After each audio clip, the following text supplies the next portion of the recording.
Hey warriors, you're bleeding time, and you don't even know where the wound is. Right now, as you're watching this, someone just like you lost another day to something they won't even remember next month. Not because they're lazy, not because they don't care, but because nobody ever taught them what actually drains a human life. 13 years. That's how much of your existence gets poured into invisible holes. Not dramatic failures, not obvious mistakes, just quiet leaks. The kind that don't make noise. The kind you don't notice until you're 40, 50, 60, looking back and wondering where it all went. Here's what makes this different. We're not talking about the obvious stuff. We're not going to tell you to wake up early or drink more water. We're going deeper. Into the places where your life is disappearing without your permission. The psychological traps, the social patterns, the inherited behaviors you never questioned. Stoicism isn't about enduring pain or suppressing emotion. It's about seeing clearly, about recognizing what's real and what's performance, about understanding that most of what we call life is just reaction, automatic, unconscious, borrowed from people who were also just reacting. This video is a scalpel. Each principle we cover is designed to cut away one layer of the life you didn't choose, the life that was handed to you, the life you've been performing because everyone else is performing it too. Underneath all that, your actual life, the one that's been waiting for you to show up. Like this video, if you're ready to see what you've been avoiding, and if you're ready to stop bleeding time, type this below. I reclaim my time.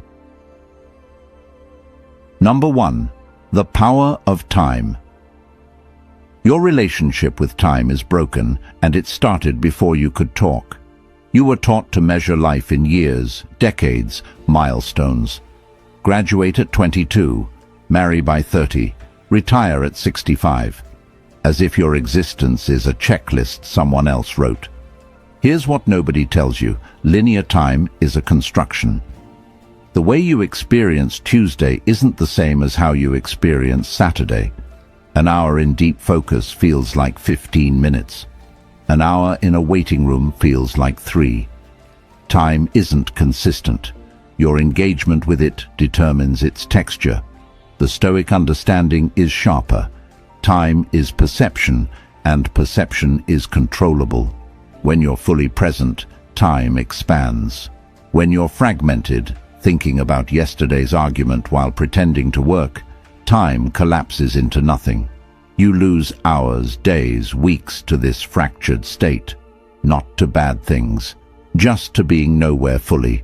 Most people treat time like weather, something happening to them. They say time flies like they're observers. But you're not watching time pass. You're creating the experience of its passage. Every moment you're half present is a moment that vanishes without trace. No memory forms, no meaning accumulates. It just disappears. Consider this. You remember vacations more vividly than regular weeks because you're paying attention. New environment, new experiences, full presence. But your regular life, it blurs because you're on autopilot. Your brain doesn't archive autopilot. It discards it. That's why people hit 40 and feel like 30 happened yesterday. 20 years of autopilot leaves almost no retrievable memory. The real power isn't managing your calendar, it's managing your consciousness. Where is your mind right now? Is it here, or is it rehearsing conversations that haven't happened? Is it building futures that might not come? Is it replaying scenes you can't change? The practice is simple but brutal. Catch yourself leaving. Notice when your mind drifts from what's in front of you. Don't judge it, just notice. Then choose to come back. Do this 50 times a day, 100 times, because every time you return to the present moment, you're actually living. Everything else is just waiting. Think about the last dinner you ate. Can you remember it? The taste, the texture, the temperature. Or did you eat while staring at a screen, thinking about work, planning tomorrow? You consumed calories, but you didn't experience eating. That meal is gone. You can't get it back. Multiply that by 3 meals a day for a year, a decade.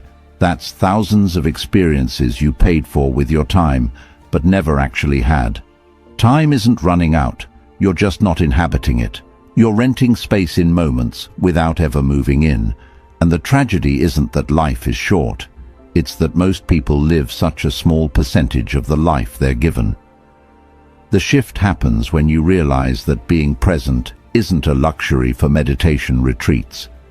It's the difference between experiencing your life and just having it happen near you. You can't slow time down, but you can make it dense, rich, full of actual lived experience instead of vague passages you can't recall.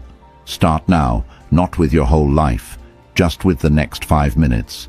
Be exactly where you are. Feel the chair beneath you. Notice the temperature of the air. Listen to the actual sounds around you. This isn't poetic.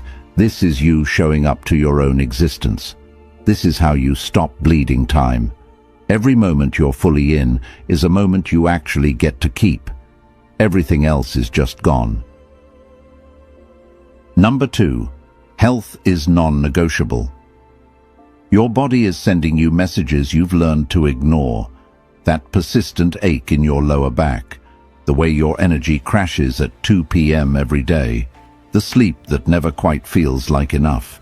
You've normalized feeling suboptimal because everyone around you feels suboptimal too. Here's the quiet truth. Most people don't lose their health in one dramatic event. They lease it out slowly. They trade it for conveniences, for saying yes when they mean no, for proving something to people who aren't even paying attention. They treat their body like a machine that should just keep running regardless of maintenance. The Stoic perspective cuts through the noise. Your body isn't separate from your life. It is the vehicle of your life. Every thought you have, every goal you chase, every relationship you build happens through this physical form. Neglect it, and you're not just risking future problems, you're diminishing your present existence. But here's where it gets real. The health theft isn't obvious. It's not cigarettes or junk food for most people anymore. It's the chronic stress you've accepted as normal. It's the shallow breathing you do all day because your shoulders are permanently tensed. It's the inflammation building silently because you haven't moved your body with intention in months. Your body keeps score even when you're not looking. That deadline you powered through on 4 hours of sleep. Your adrenal system remembers. That argument you swallowed instead of addressing. Your nervous system filed it away. That meal you ate while anxious, barely chewing. Your gut is still processing the impact. Medical research shows something staggering.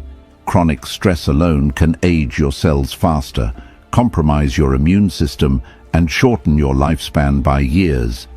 Not because stress is inherently toxic, but because we never complete the stress cycle. We trigger fight or flight, then sit still. We activate survival mode, then stay there for months.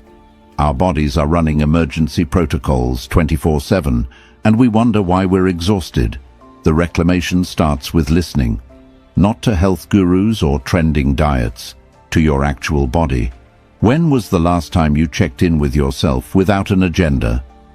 Ask your body what it needs instead of telling it what it should tolerate.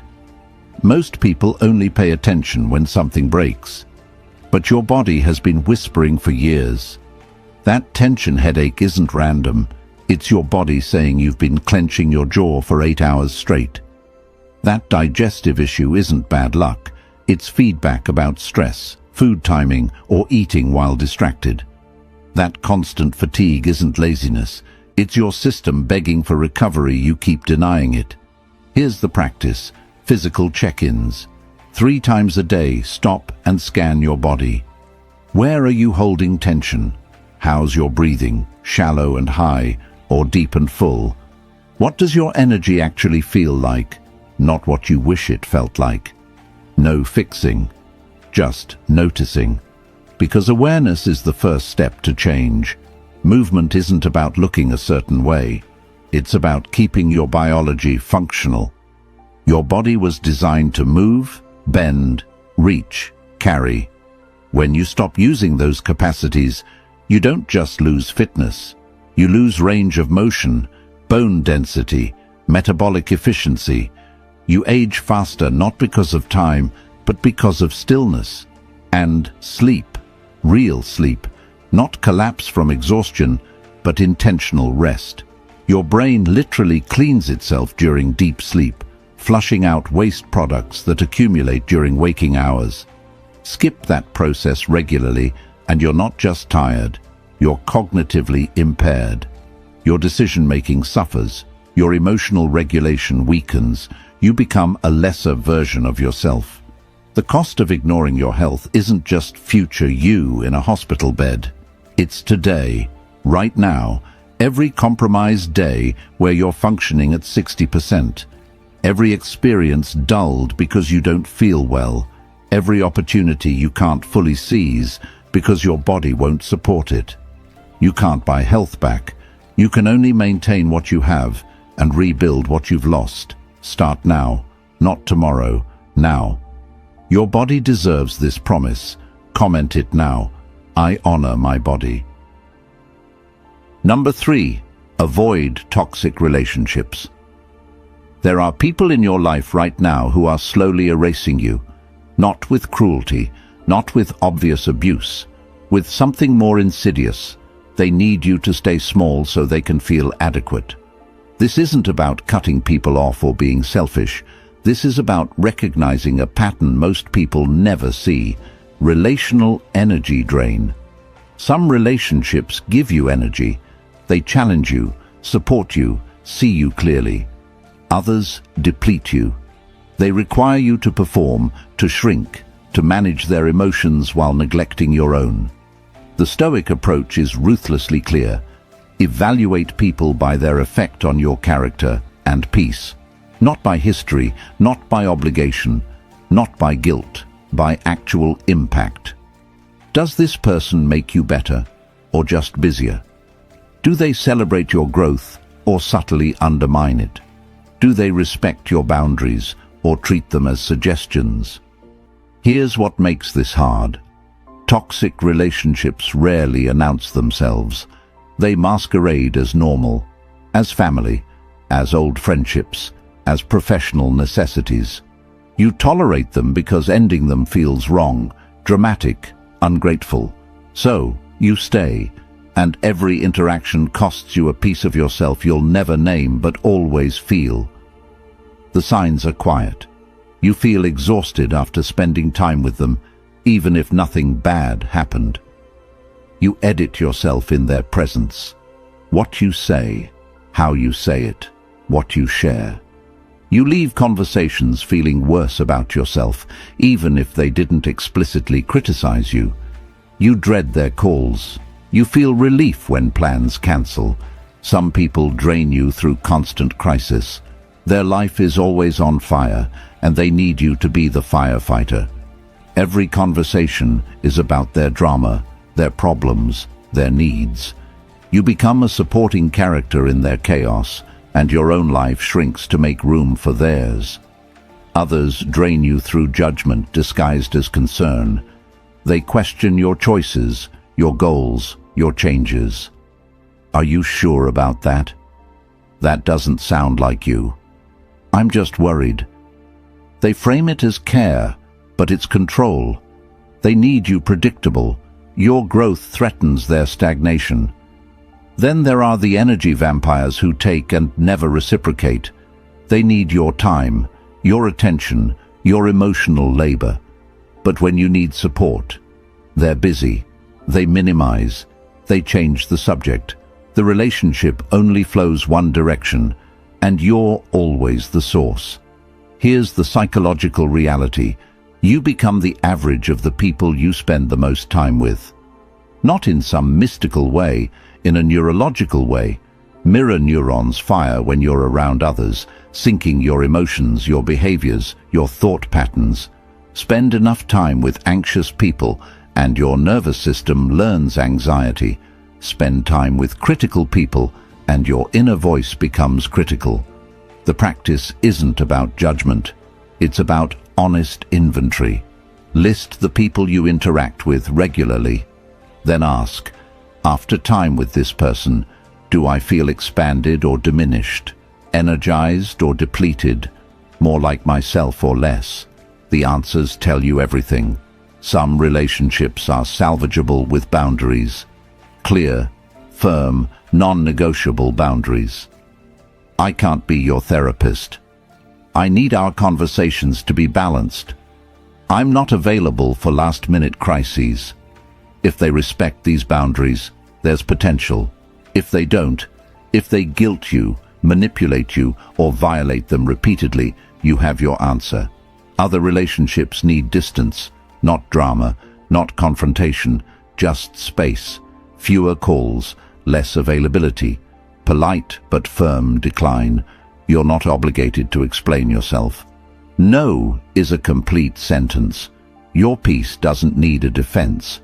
The hardest truth, some relationships need to end completely, and that's okay. Outgrowing people isn't cruel, it's natural. You're allowed to choose yourself. You're allowed to prioritize your mental health over someone else's comfort. You're allowed to leave even if they're not bad enough to justify it. Every hour you spend managing toxic relationships is an hour stolen from building nourishing ones, from being with people who see you, who celebrate you, who make you better just by being near them. Your life is too short for relationships that require you to be less than you are. Number 4. Learn, evolve, adapt. You stopped learning the day you decided you knew enough. Not officially, not consciously, but somewhere along the way, you traded curiosity for certainty. You built a fortress of opinions and called it wisdom. And now you're defending positions you formed 5 years ago with information you haven't updated since. Here's the invisible trap. Stagnation doesn't feel like stagnation. It feels like stability, like finally having things figured out. You've got your routines, your beliefs, your way of seeing the world. It works well enough. Why question it? Why challenge it? Why risk the discomfort of being wrong? Because the world isn't static, and neither are you. The person you were 3 years ago needed different things, understood different truths, had different capacities. If you're still operating from that version of yourself, you're not living, you're rerunning old programming. The Stoic principle is about intellectual humility. What you know is always incomplete, always. The smartest thing you can do is assume your current understanding is just a draft, not truth, not final, just the best you've got with what you know right now. Most people hit a ceiling around 30, not in age, in learning. They stop reading anything that challenges them. They stop exposing themselves to perspectives that contradict their own. They surround themselves with people who think like them, consume media that confirms what they already believe, and mistake this echo chamber for reality. The cost is massive. You become rigid, brittle, unable to adapt when circumstances change. And life will change circumstances, guaranteed. The job market shifts, technology evolves, relationships transform, health issues emerge. If you're still using the same mental models you had a decade ago, you're navigating new terrain with an outdated map. Here's what real learning looks like. It makes you uncomfortable. It challenges assumptions you didn't know you had. It reveals blind spots you've been living inside. True learning isn't about adding information, it's about reorganizing your entire framework. And that process hurts. That's why most people stop doing it. Think about the last time you genuinely changed your mind about something important. Not small preferences, deep beliefs. For most people, it's been years. They've been defending the same positions, repeating the same arguments, seeing the world through the same lens. That's not consistency. That's calcification. The practice is deliberate exposure to difference. Read books that oppose your political views. Listen to podcasts from industries you don't understand. Have conversations with people who've made different life choices, not to adopt their perspective, to stress test your own, to find the weak points in your thinking, to evolve. Evolution isn't about abandoning your values, it's about refining them, about discarding what no longer serves you and integrating what does. About being honest enough to say, I was wrong about that, without your ego collapsing. Your brain is neuroplastic, capable of forming new connections your entire life, but it needs stimulus, new challenges, new patterns, new information. Without that, it doesn't just plateau, it degrades. Cognitive decline isn't just about aging, it's about mental retirement, about stopping the work of growth. Adaptation is survival. Species that couldn't adapt went extinct. Businesses that can't adapt fail. People who can't adapt get left behind, not by others but by reality. The world keeps moving. You either move with it or become irrelevant to your own life. Here's the question that cuts through everything. What belief are you holding that you're afraid to examine? That's your growing edge. That's where your evolution is waiting. Most people avoid that question because the answer threatens their identity. But your identity isn't fixed. It's not fragile. It's fluid, and it can handle the truth. Learning isn't about collecting credentials or impressing people. It's about staying alive mentally, about remaining useful to yourself, about having the tools to handle whatever comes next. Because something will come next, and you'll either be ready or you'll be scrambling with outdated solutions. The moment you think you've figured it out is the moment you stop growing. And the moment you stop growing is the moment you start dying, not physically, but in every way that matters. Stay curious, stay humble, stay learning. Number 5, financial wisdom. You're trading your life energy for money, then wasting that money on things that steal more life energy. The cycle is perfect and perfectly destructive.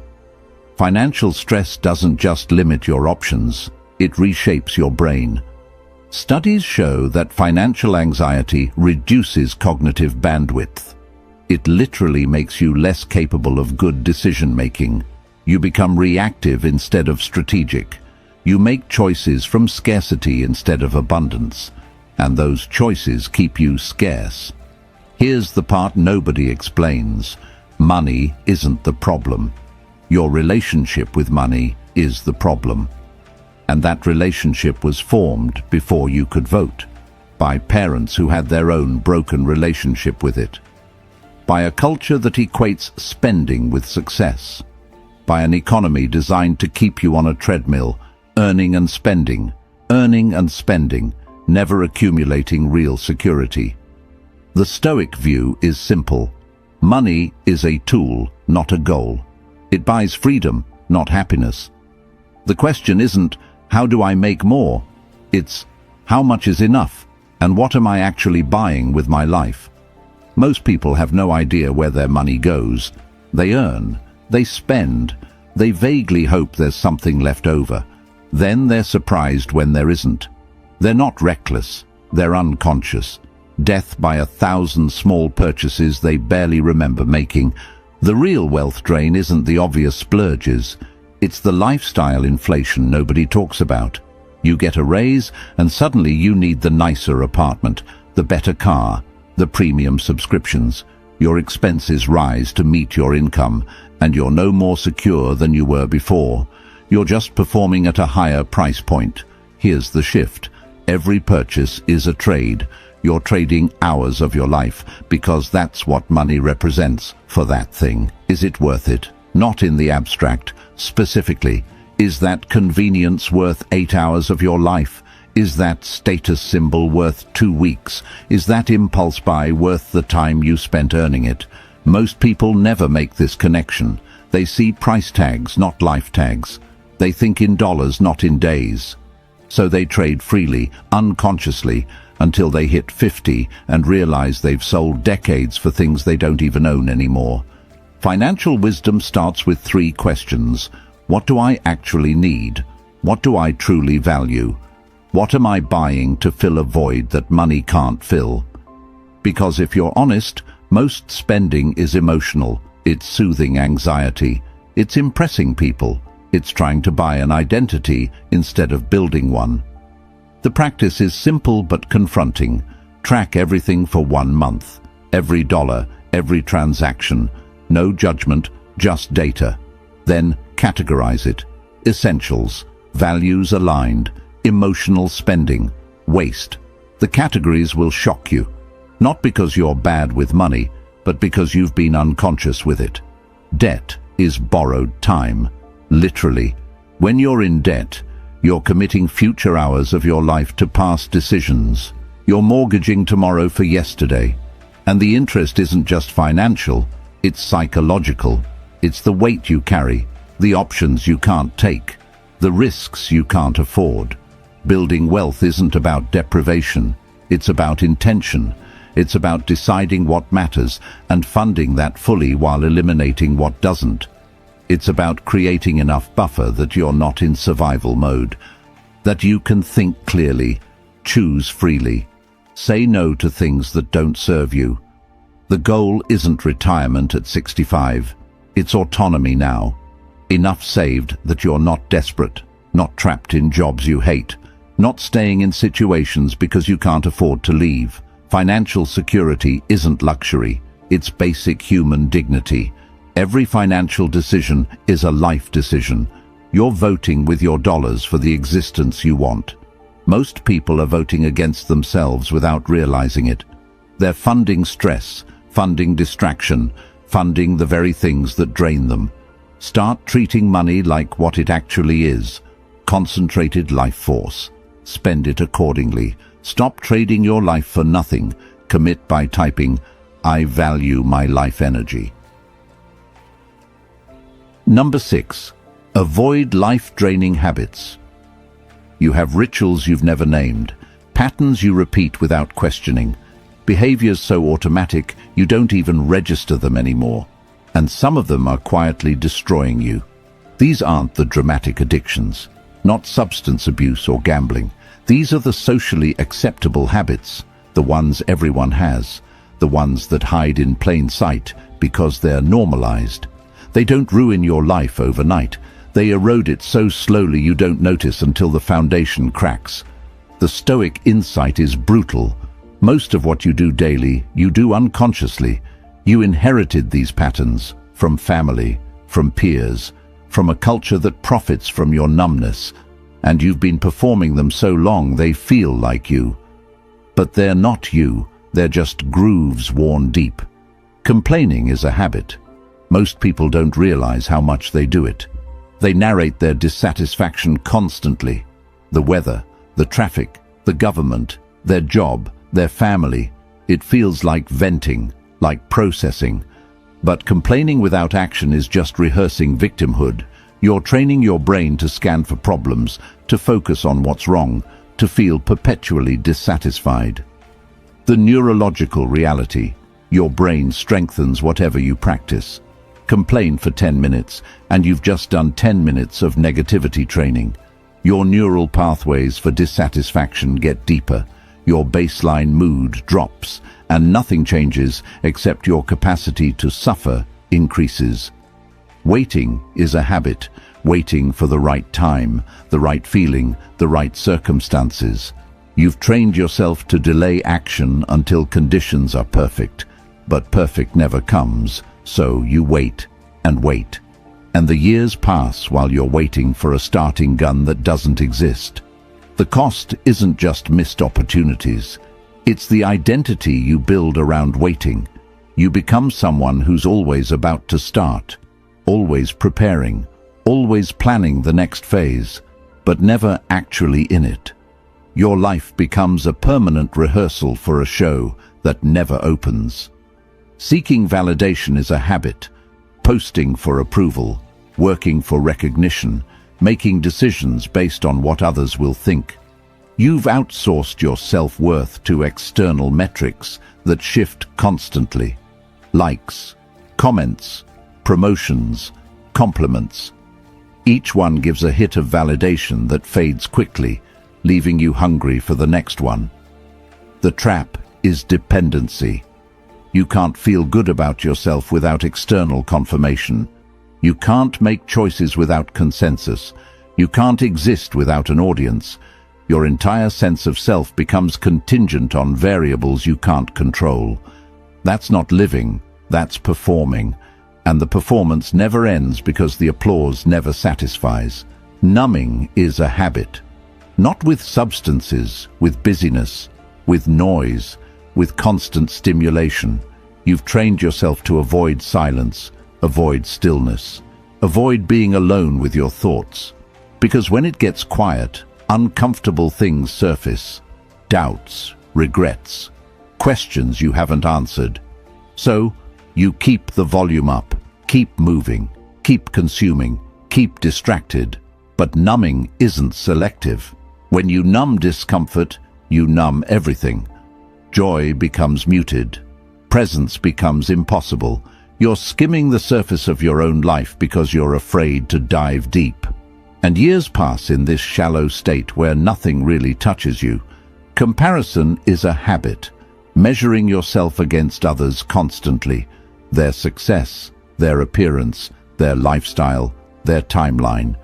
You've turned your life into a competition with people who aren't even competing with you.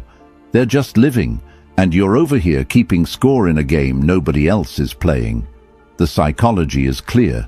Comparison guarantees misery. You're always comparing your behind the scenes with everyone else's highlight reel. You're measuring your chapter 3 against someone else's chapter 15. The math never works. The comparison never satisfies. You just end up feeling inadequate about a life that might actually be exactly right for you. Here's the practice: habit awareness. For 1 week, notice your automatic behaviors. When do you complain? When do you delay? When do you seek validation? When do you numb?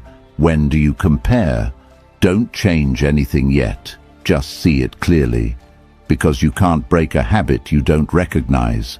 And most of your life-draining patterns are invisible to you. They're the water you swim in, the air you breathe, the default setting you've never questioned.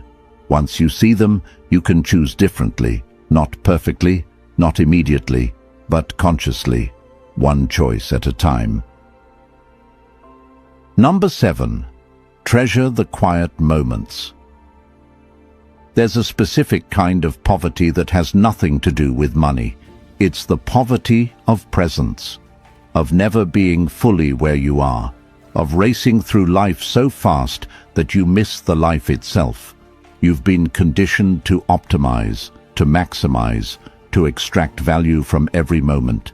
Productive mornings, efficient workdays, quality time that's scheduled and measured.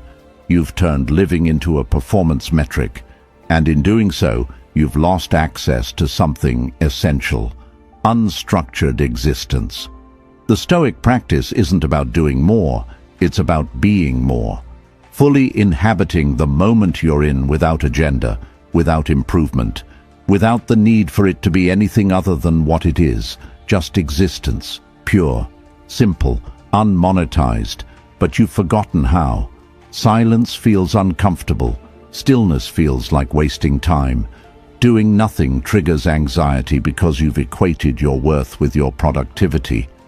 So you fill every gap, every pause, every quiet moment gets colonized by something useful. Here's what you're missing. The quiet moments are where integration happens, where your nervous system regulates, where insights surface that can't emerge in the noise, where you actually process the experiences you're accumulating. Without these moments, you're just collecting data you never convert to wisdom. Think about the last time you sat and did absolutely nothing. No phone, no book, no podcast, no task. Just sat with yourself and whatever arose.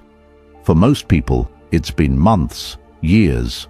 They literally cannot remember the last time they were just present without distraction. The loss is catastrophic. You become alienated from yourself. You don't know what you actually think because you've never given yourself space to think it. You don't know what you feel because you override feelings with activity. You don't know who you are because you're always being who you need to be for the next thing. Quiet moments aren't empty, they're full of the life you've been too busy to notice. The texture of air, the quality of light, the sensation of breathing, the thoughts that bubble up when you stop drowning them out, the emotions that need processing, the creativity that needs space to emerge. Your best ideas don't come during hustle. They come in the shower, on walks, in the space between sleep and waking, when your mind isn't gripping, when you're not trying, when you're just allowing. But you've minimized these moments because they don't look productive. The practice is radical. Protect uselessness, schedule time that has no purpose, no goal, no outcome. Time where you're explicitly not improving anything, not learning, not networking, not optimizing, just being a human animal experiencing existence. This isn't meditation with a timer and an app tracking your streak.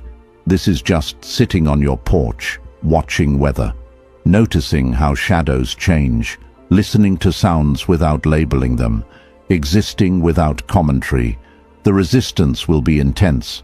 Your mind will scream that this is wasteful, that you should be doing something, that there's a better use of this time. That's not wisdom.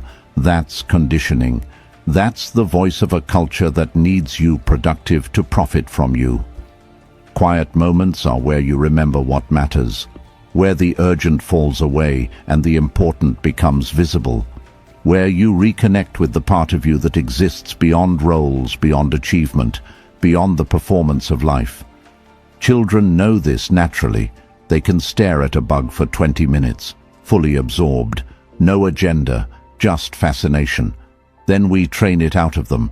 We teach them to be busy, to be useful, to measure their worth by their output, and they lose the capacity for pure presence. You can reclaim it, not by adding something, by subtracting everything, by creating space that isn't for anything, by remembering that you're not a productivity machine. You're a conscious being having a temporary human experience.